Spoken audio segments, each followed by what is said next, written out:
Hey folks, I'm Sir Vainglory, and this is my 19th Anatomy of a Battle video in Steel Division Normandy 44. And this is a battle between the 15th Infantry Division and the 3rd Fallschirmjager on the Caumont L Evente map.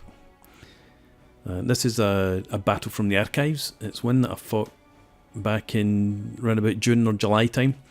I tried to fight 3 battles last weekend, but each one my opponent bailed out quite early on and they weren't any good for making a video. So I had to go back and dig out an old battle that I hadn't covered. So the plan with this one is to push up the tree-lined road on the left-hand side, try and take control of the forest there and dominate the land beyond there.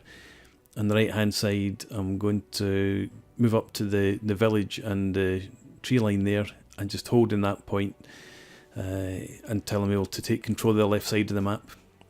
I'm expecting, because there's so much open ground in the centre, that the Germans not going to push forward there. I'm not going to have to guard against any sort of advance.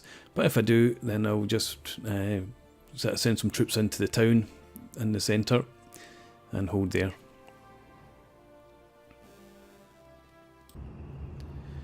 So I've split my forces into 2.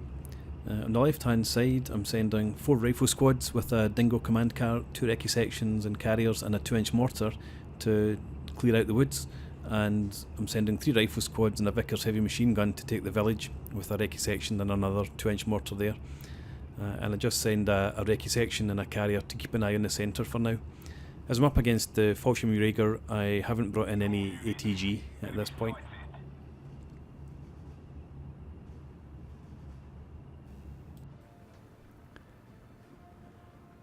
So I messed up my dismount orders to 2 of the rifle squads, which sent them back down the road away from the forest. So 2 are pushing ahead, the 3rd is catching up, and the 4th is way behind. My recce troops spotted an MG34 covering the far left flank, and we also saw some Fallschirmjager moving into the forest from the centre. On the right, you can see that there's plenty of room to advance, so I begin pushing my troops forward. And I've also got a Honey Stewart on the way in to support an advance there. I decided to take advantage of the opportunity of the open ground. But another MG34 was discovered on the right flank when it fired in my recce section, eventually killing both men. On the left, a Flammenwerfer section engages and pins one of the rifle squads, then a second appears and does the same to another squad, and they both surrender immediately. I'd held the rifle squads back to let the 3rd catch up, but if I had pushed them on to the forest edge at the road, they might have fared a bit better if they'd caught the Flammenwerfers in the open. But the other problem was the dingo being too far back to provide command support and prevent a quick surrender. I have the mortar begin shelling the area where the Flammenwerfers were, hoping to hold them back, and I move my remaining rifle squads to support each other within command range of the dingo. So the mortar does have some effect. You can see the front line marker move.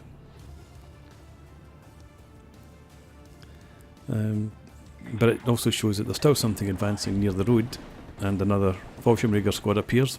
It's engaged by one of the rifle squads, and I also order my mortar to fire on it.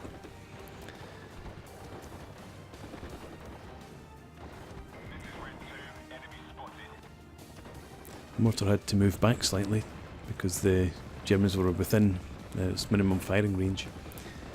But they eventually do open up on the Fallschirmjagers, and that squad surrenders.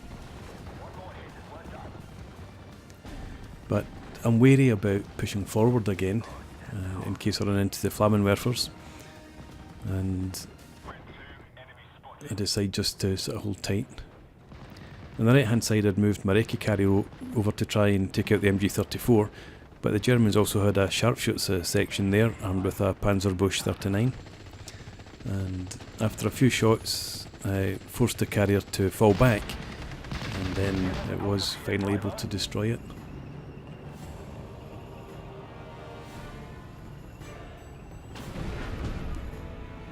I had brought in a second Honey Stewart, which engaged the sharpshooter, and I was hoping to use that to support the advance. However, an HS-129 came in and took out my other Honey Stewart, and then it swung around again to hit the one I just brought in. Fortunately that one survived, but it was forced to retreat.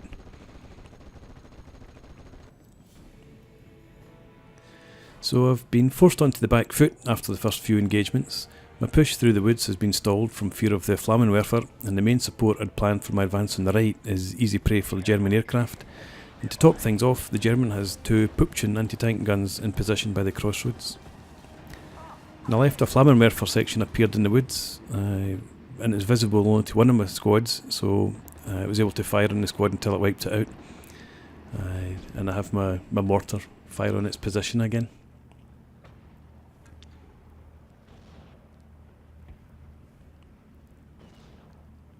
So I begin pushing my recce section forward along the left of the forest, and suddenly the front line marker falls way back, so the Flammenwerfer has either been pinned or destroyed by the mortar.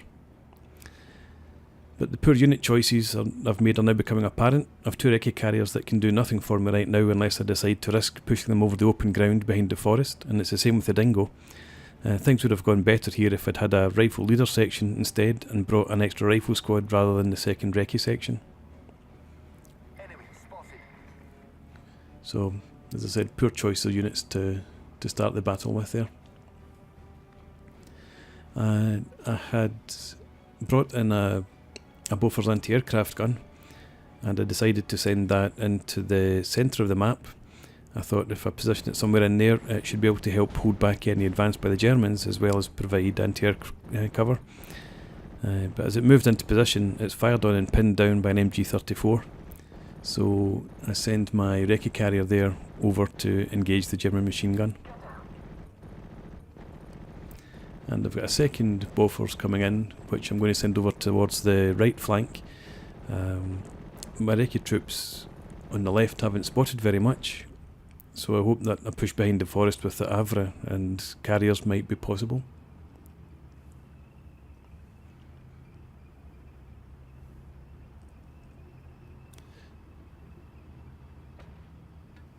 So you can see that there's some movement again. Fallschirmjäger's moving forward, so I have the mortar firing on their position again to try and suppress them. We've got 50-50 map control just now, so it seems best to wait and build up my forces before I try to advance, and I've got more infantry on the way in. The German continues to advance, and the Fallschirmjägers engage my rifles, but a second squad appears, and I expect that my rifles aren't going to survive even with the mortar support, so I decide to pull the Dingo and the recce carrier back out of range of the Panzerfausts. Things then get worse when a Flammenwerfer joins the fight, but fortunately it's quickly destroyed by the mortar.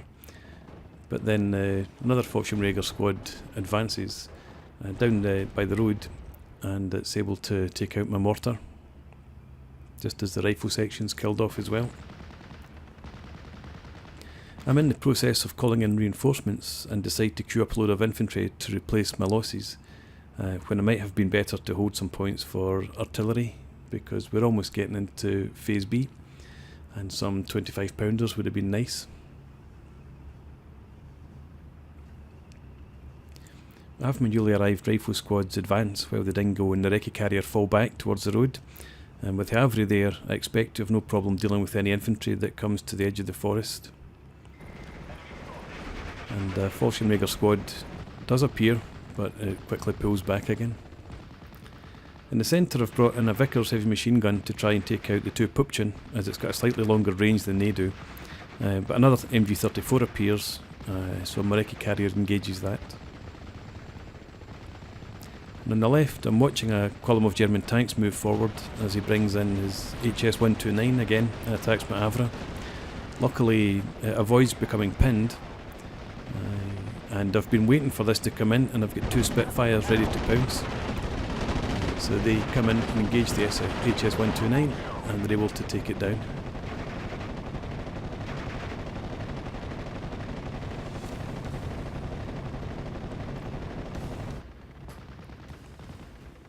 So in the centre, my Vickers has taken out one of the Pupchen, and my carrier continues trying to deal with the MG34. I've neglected the right flank entirely though for the last few minutes, as I've tried to hold things together in other places. And on the left I begin deploying my reinforcements and plan to try again to clear the forest. The German has 3 Panzer L6s now arriving, which will comfortably take out my carriers if I try moving them behind the forest. My carrier's taken out the MG34 now, but the Vickers has been pinned down, so I send my Spitfires in to strafe the remaining Pupchen, and it becomes pinned down. And the Spitfires then go on to target some reinforcements that are coming in along the main road.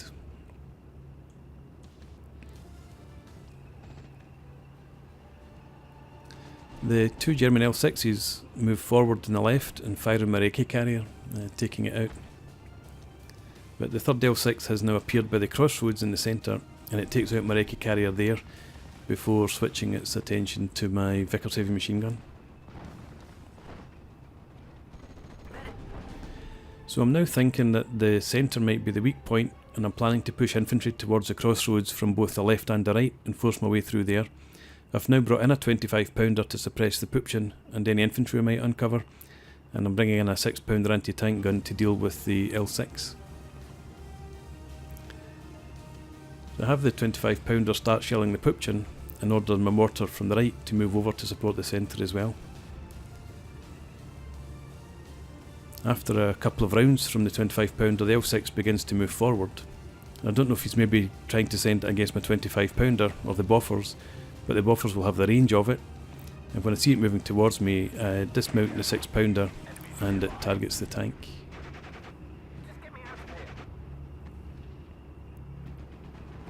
The Pupchen gets pinned down eventually, and the Boffers does engage the L6, and it's forced to retreat.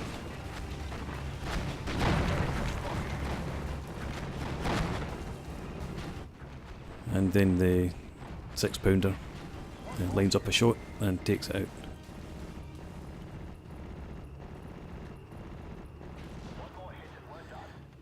But it turns out that one of the transports that my Spitfires had strafed earlier had been bringing in another Pupchen. It's been manhandled through the forest and it took out my dingo as the dingo was pulling back. It then fires in the Havre and it's capable of taking it out. And the two L6s also begin moving around the forest, so I'm really under threat again here on the left. I've brought in a second 25 pounder and have them both fire in the Pupchen, and I lose sight of it, so I presume that it became pinned down and they went to ground. The L6 and a Fallschirmjager squad are now firing in my infantry, so I need to get them support, but the Havre is still moving back after being pulled away from the Pupchen. So I call in a rocket firing Typhoon, which hits both the L6s and forces them to retreat. The Pupchen then comes out of the forest, probably trying to carry out a fire order on the Havre, which had moved out of range. So that anti-tank gun's fired on by my Havre, one of the 25 pounders, and it's destroyed. And the other 25 pounder targets the Fallschirmjager squad that's moving through the forest.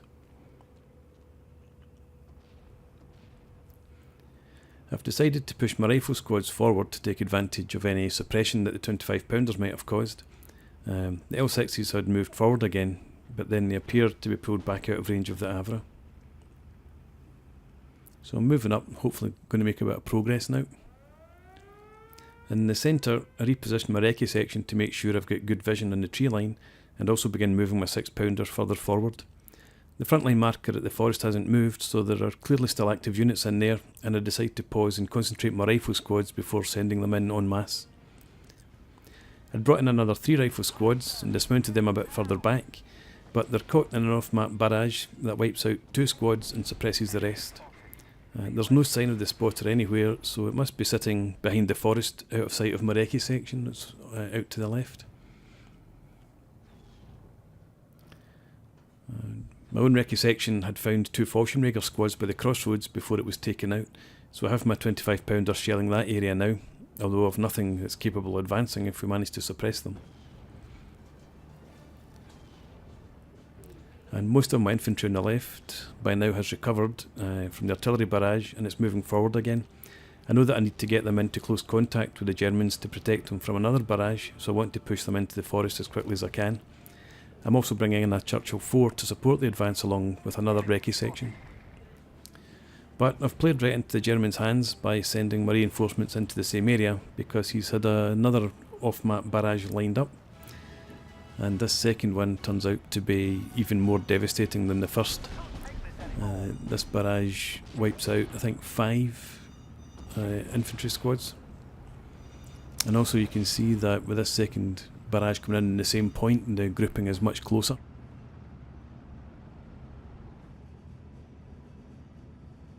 So the German has worked a great position for himself. I expect he has units in the trees giving him vision of the centre and right of the map, so he knows that there's no real threat to him there. And he has his L6 guarding against any push on the left, with a STRIX 3 on the way in. He's got some anti-aircraft guns and a couple of ME-109s on call to give air cover, so I think my best hope is to use my 25 pounders and my tanks to prepare for an attack on the left. I start by targeting his anti-aircraft gun with my 25 pounders while I'm waiting for more infantry to come in. It could be a Flak 41 over there, so I don't want it picking off my tanks when they clear the trees, but he's still going to have a STUG on hand to do that. The anti-aircraft gun's taken out quite quickly, and I line up a Typhoon attack on the STUG, but as I'm doing that, another off-map barrage comes in. Luckily, my latest infantry reinforcements hadn't arrived yet, so I lose just a recce section and a jeep this time, although my tanks are forced to fall back. And there's still no sign of the spotter. So I've decided to try to move my recce section further over to the left to get a better view of the back edge of the forest to see if I can find the off-map spotter, but the recce section is seen and taken out by a sharpshoots section. My rifle section behind the forest still has eyes on the STUG though, and it looks like he's decided to follow this last barrage in with a push by his armour. So my infantry reinforcements are just beginning to come in. And I've ordered my 25 pounders to target the position where the sharpshoots and the Führer sections were, and they begin firing as the German attack materialises. The L6s appear at the edge of the forest and join the STUG, which kills my Churchill, while a handful of infantry squads emerge from the forest by the road. My infantry dismounts from their trucks and head for cover in the trees by the roadside, while my Avra continues to fall back. So the German armour continues pushing forward, and I presume that the infantry is as well. I ordered my rifle squads to move to positions behind the trees to keep them safe from the German armour, and my 25 pounders had orders to hit the location of the German infantry, but it's unlikely to be there any longer. And it turns out that it's pushed forward to where my rifles and Avra can engage it.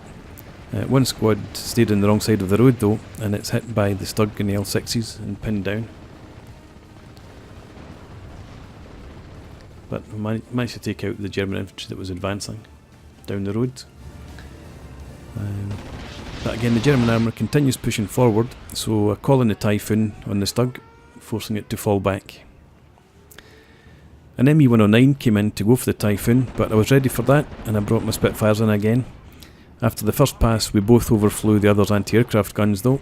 One Spitfire evac'd after that, as did the Messerschmitt, and my second Spitfire chased it, but it was then shot down by another 109 that bounced it far back in the German sector. And the centre had brought in a Honey Stewart and a Churchill to put pressure on the centre when I advanced on the left, but they'd attracted the attention of a Pak 38. So the Honey Stewart exchanged fire, and but the Pak was able to damage the gun in the Churchill, forcing both tanks to fall back. And over on the left, the L6s had moved right up to the crossroads and engaged one of my rifle squads, and the sharpshoots then fired on another squad, breaking its morale, and it surrendered to the tanks. My Avra had line of sight on one of the L6s though, and was able to destroy it with an HE round. And I'd now brought in a couple of Wolverines and sent them to take out the other L6. We did that quite easily, but the Stug had recovered morale, and it was able to fire on the Wolverines and force them both to fall back. So I decided what I was going to do was push my Avra up to the crossroads and try and get it into a flanking position on the Stug, and maybe distract it, force it to turn and engage the Avra. And the tactic worked. When the Stug engaged the Avra, one of the Wolverines took out the German tank. There was a Fallschirmjager squad still by the crossroads, and it could have been a threat to my Avra, but my rifle squads and the Avra were able to take it out quickly enough.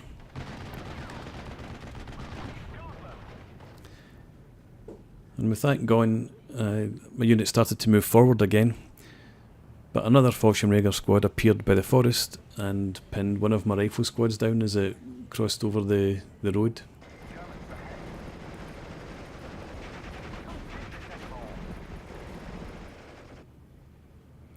Then the sharpshoots section reappeared and fired on my Wolverine, which stopped to return fire, and then the second Wolverine joined in.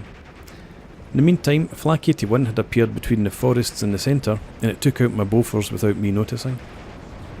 I was focusing over on the left, where my 25 pounders, the Wolverine and the Avra were now all targeting the Fallschirmjager at the edge of the forest. And then the off-map artillery spotter sped out from the trees and headed for the centre. My 6-pounder fired on it, forcing it to fall back, but the gun came under fire itself from the Flak 41 and an MG34. I was able to destroy the spotter, but the 6-pounder was then pinned and destroyed by the Flak 41.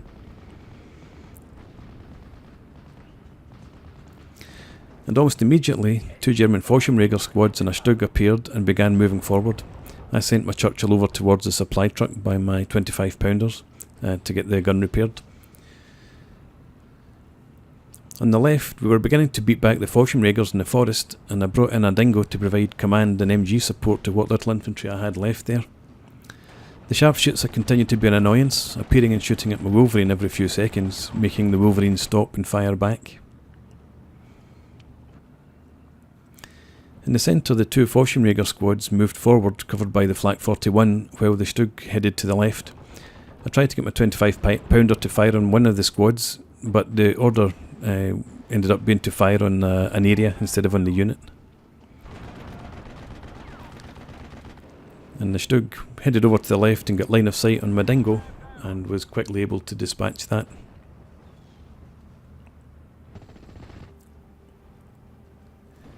Back in the centre, my Churchill 4's back in action, and I've brought in an OP artillery observer of my own to add to my 25 pounders, so I've more than enough there to destroy the Fallschirmjagers and take out the Flak 41. I've got infantry reinforcements on the way in too, and hope that I'll be able to clear a path for them to push through the centre. On the left, another Flak 41's come in and engages my Wolverine. The tank hunter fires faster, but it can't stand against the 88mm cannon and falls back.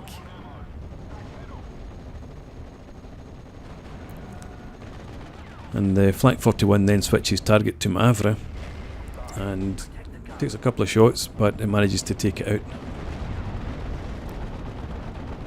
In the meanwhile, the Stug's closed in on my infantry and is dealing with them. I've now got 2 Wolverines and also 2 Shermans there, but they'd be easy prey for either the Flak 41 or the Stug, so I start to pull them back. But the Stug's moved up along the road and gets line of sight on one of the Shermans, and it's able to brew it up.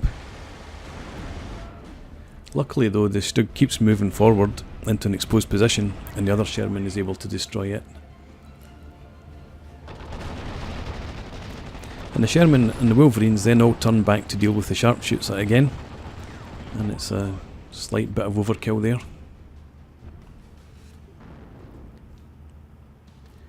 On the right, my infantry reinforcements have arrived, and I've got a Churchill moving up to provide support, but a Pak 38 appears out of nowhere and one-shots the Honey Stewart I'd had watching the right flank. The Pak then moved forward through the orchard to target the Churchill, but it was pinned and destroyed by my rifle squad and recce section.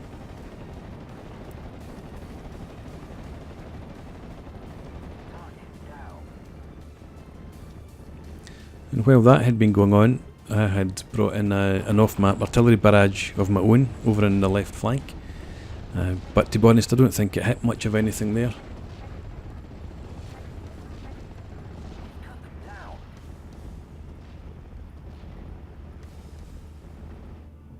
It's interesting seeing the size of my artillery's craters with the Germans.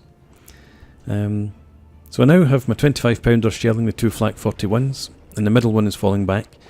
I still need to suppress the MG34 that's appeared on the right so I can push forward from there, and if I can also suppress the Flak 41 on the left, I'll be able to push my armour and newly arrived infantry forward on the left flank, and hopefully I can make better use of my off-map artillery by shelling the forest.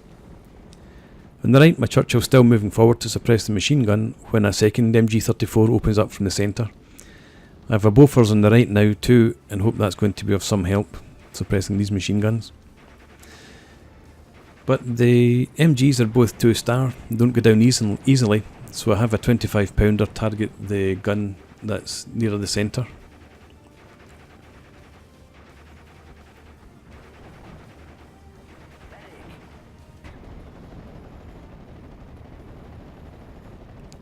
The other 25 pounders firing again on the Flak 41 on the left, which has been moving forward, presumably trying to get line of sight on my armour.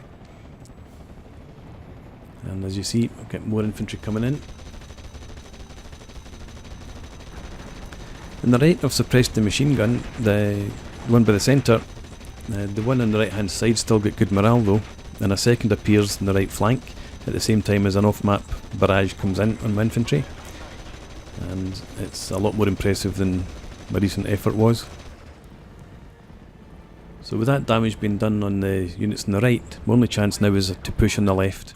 I've got 3 tanks, half a dozen rifle squads to make the advance, and I've brought in a priest to add to the 2 25 pounders and a 140mm off-map battery. But as my battery's in the process of finishing off the Flak 41, I spot another 2 moving up behind the forest. And I discovered that I hadn't properly cleared the centre when a Pak 38 appears and fires on my off-map observer Churchill. Fortunately it survives a couple of hits and pulls back after calling in a barrage.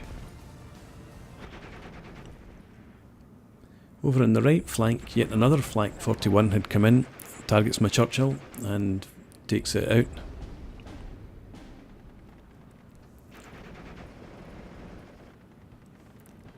And over on the left, I decided that I couldn't wait any longer for fear of artillery, so I pushed my infantry forward before the Flak 41s got into position to hit them. But they didn't quite make it and ended up being targeted by all 3 Flak 41s and an FS Fallschirmjager Jaeger squad, as well as being strafed by 2 ME-109s. Everything's pinned down in the open and it's a terrible mess. So my infantry on the left's pinned in open view of the 388mm cannon. I lose the Churchill in the centre to a Flak 41 and another off-map barrage is coming in on the right, and it's clearly a lost cause. I could have surrendered at this point, and I certainly did want to, but Panzerbeer had fought such a good battle that I thought he deserved a total victory. So just speeding up the gameplay here. I brought in another priest. I sent a couple of Churchills out to the right flank and a couple more Shermans to the left, but the Germans continued slaughtering me with long range fire from the Flak 41s, from airstrikes and off-map artillery barrages. The last of which was a suicide mission by the spotter to call in barrages on my artillery park. So you can just see that we've very little left, most of it falling back or pinned down. And you look at the neutral mode, you can see the Germans well in control. You can see plenty of anti-aircraft units as well.